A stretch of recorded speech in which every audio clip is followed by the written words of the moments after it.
Et salut les Pixios et bienvenue dans ce nouvel épisode concernant les Camponotus maculatus.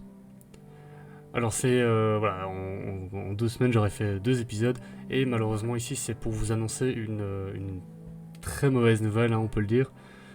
J'ai perdu environ 80% de ma colonie. Donc en fait normalement aujourd'hui je vais sortir la vidéo sur les Iridomyrmex purpureus. Mais je vais sortir celle-ci pour vous expliquer un peu ce qui s'est passé. Donc, en fait, pour faire court, j'avais fait un petit caisson de chauffage avec le tapis en dessous, en attendant d'avoir un autre tapis. Enfin bref, je vais pas vous expliquer de trop, mais j'avais un tapis qui était en dessous de mes fondations, réglé à 20 degrés, en sachant que voilà, chauffage par en dessous, c'est pas bon, etc., etc. Donc voilà, je mets ça en place. Le lendemain, je recevais un tapis un peu plus fin. En gros, j'ai fait un caisson de chaleur avec une boîte à chaussures ouverte sur un des côtés. Donc voilà, il devait avoir une aération un peu limitée, mais c'était vraiment pour un jour, quoi, hein. Donc dans la vidéo, je dis que je vais le faire de manière définitive, donc dans la vidéo qui sortira du coup la semaine prochaine. Mais voilà, en le faisant, je me suis dit, ben non, il n'y a pas assez d'aération, donc voilà, je le fais juste comme ça, je mets ça sur 20 degrés maximum, donc de 19,5 à 20,5 c'était. De 19,5 à 20,5, c'était juste pour passer la nuit et la journée, le temps d'avoir le nouveau tapis. Malheureusement, ce qui s'est passé, c'est que la sonde a complètement déconné. Donc, le lendemain, je suis donc allé voir mes petites fourmis le matin, tranquillement, comme je fais toujours. Et qu'est-ce qui s'est passé? Le tapis était bouillant. Tellement qu'il était fort, en rapprochant ma main, je sentais déjà la chaleur. Donc en fait la sonde a cessé de fonctionner, tout simplement. Et donc le chauffage, le tapis chauffait à fond. Quand je vous dis à fond, c'est du style, j'imagine qu'il devait être à sa température maximum, je ne sais même pas jusqu'à combien il peut monter, mais je savais plus le prendre en main, enfin je savais pas le tenir en main pendant 5 secondes, on va dire. Donc il était vraiment très très chaud. Les tubes étaient bouillants, enfin voilà, je sais pas si vous avez déjà senti du verre quand il est très chaud, c'est très difficile à tenir en main, donc même les tubes avec des fourmis qui vivent dedans étaient difficiles à tenir en main. Donc ici voilà, j'ai un peu rafistolé, je vous laisse les images, je commande pas vraiment les images. Je vous montre un peu comment j'ai fait pour le nettoyage, etc. etc. Donc là on a encore des vidéos où elles sont vivantes. Après vous allez voir une partie du carnage, vous allez voir aussi une partie du nettoyage, comment j'ai fait pour nettoyer ça avec tous les cadavres. Voilà, j'ai refait tout à fait l'aire de chasse. En fait j'avais commenté les images en direct, mais je sais pas, j'étais pas très content du résultat. Et donc j'ai préféré faire ça en différé, on va dire. Qu'est-ce que je disais? Oui, donc voilà, je crois que j'avais atteint les 120, 130 ouvrières, peut-être, quelque chose comme ça, et bah voilà, il me reste ça, il doit me rester quoi, 15 ouvrières, quelque chose comme ça. Donc ouais, c'était franchement, c'était très très chaud. Heureusement que je les regarde le matin, parce que sinon elles étaient bah voilà, c'était fini de mes maculatus et sûrement de mes ringeri, puisque les ringeri étaient à côté. Elles aussi ont pris relativement cher, hein. Elles ont perdu une bonne trentaine d'ouvrières, peut-être entre 30 et 50 ouvrières aussi, en fait je compte jamais. Mais donc elles ont eu pas mal de pertes aussi, donc ouais, ça a été vraiment carnage. Et les Iridomyrmex qui étaient à côté, elles n'ont rien eu.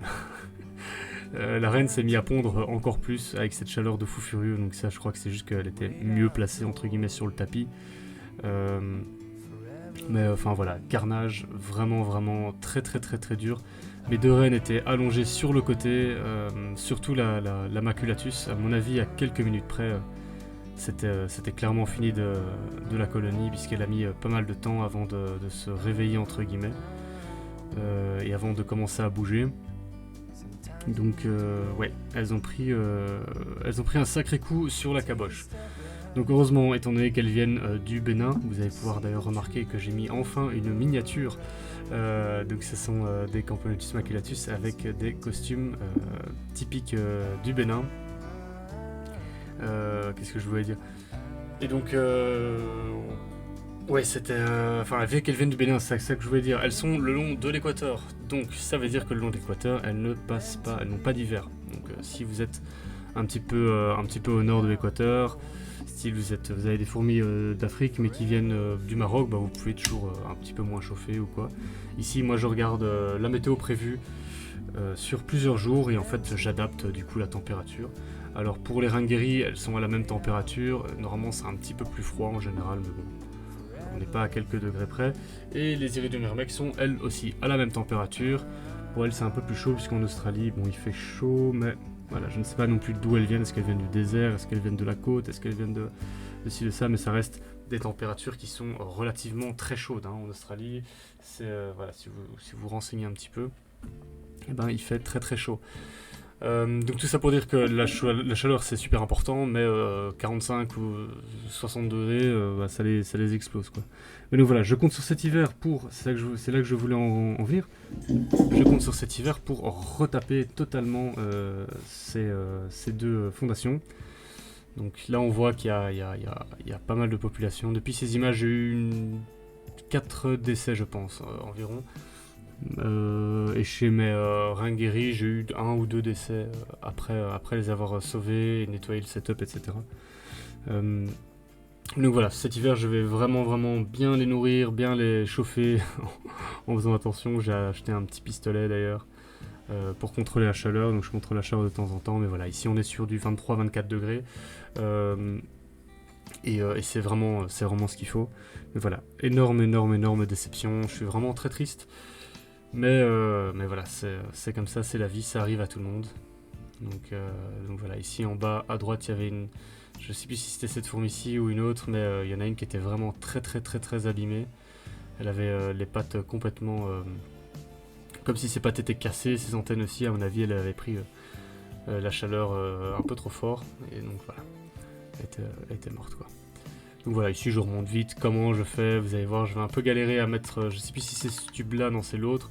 Donc en fait tout simplement j'ai mouillé mon doigt, j'en ai mis un petit peu autour et c'est passé sans problème. Enfin voilà, je suis parti un peu dans tous les sens pendant cette vidéo, on a une petite visite du chat. Ça me fait toujours rire, elle est vraiment très curieuse. Mais voilà, je voulais juste vous faire un petit topo, c'est quelque chose qui m'a... Ouais, c'est pas plaisant du tout hein. Quand vous avez ça, ce genre de choses, c'est vraiment pas évident, mais ça arrive et le principal c'est que la gyne, les deux gynes d'ailleurs, soient vivantes et qu'elles se sont remises à pondre. Vous l'avez vu dans les images au début, elles se sont vraiment remises à pondre. Donc on voit pas les ringueries puisque voilà, je vais un petit peu attendre avant de faire une vidéo. Mais voilà, ça se passe bien sinon depuis, donc là ça fait une semaine qu'elles se sont fait vaporiser. Et depuis, ça va mieux. Voilà, on voit que j'ai filmé ça le 8 mars, donc je ne mens pas. j'ai failli me dire, est-ce que ça fait 2 semaines? Heureusement, sinon j'aurais été un gros menteur. Et bah écoutez, voilà, c'était vraiment une vidéo rapide pour vous expliquer un petit peu. Donc ne soyez pas étonnés dans la prochaine vidéo, ou qu'il y ait moins de monde, ou alors qu'il y ait plus de temps avant la prochaine vidéo. Voilà, c'est tout à fait normal. Bon, et ben j'espère que malgré cette mauvaise nouvelle, cette vidéo vous a plu. J'espère que vous allez bien, j'espère que vous n'avez pas trop froid, la chaleur est partie, l'hiver arrive tout doucement, donc emmitouflez-vous bien, j'ai réussi à le dire en un coup. Prenez bien soin de vous, n'hésitez pas à lâcher des commentaires et des likes, je vois que les likes ça marche très bien mais vous commentez pas beaucoup, c'est un peu dommage. N'hésitez pas à donner votre avis, même si c'est négatif, ça fait toujours plaisir. Allez, à bientôt les Pixious et n'oubliez pas de cliquer, salut. Cliquez, bande, laissez des commentaires, bande de clique.